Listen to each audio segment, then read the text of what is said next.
This procedure will demonstrate the classic approach for the release of the carpal tunnel to relieve symptoms of carpal tunnel syndrome. After placement of a local anesthetic or a general anesthetic, the skin is opened. Notice a pockmarked depression in the thumb suggesting significant carpal tunnel syndrome. The skin is incised and brought down into the fatty tissue underneath the skin, down through a layer called the palmar fascia.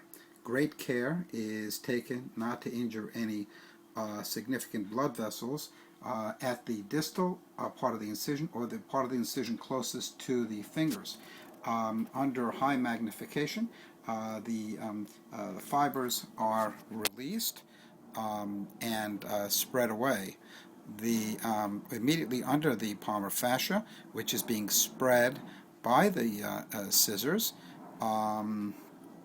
is the transverse carpal ligament, which has now been undermined and being lifted by a retractor.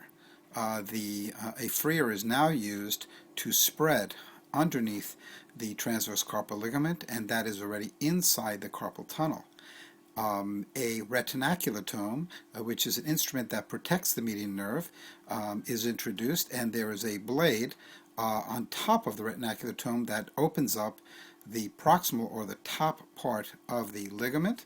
Having done that, the end of the ligament near the fingers are now divided and with a scissor, and notice how the scissor slides very smoothly into the carpal tunnel at this time, because it has now been released.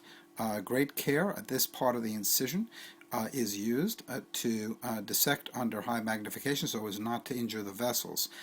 This having been done, the release having been done, the median nerve has been completely released, inspected, and seen to be free of any encumbrance.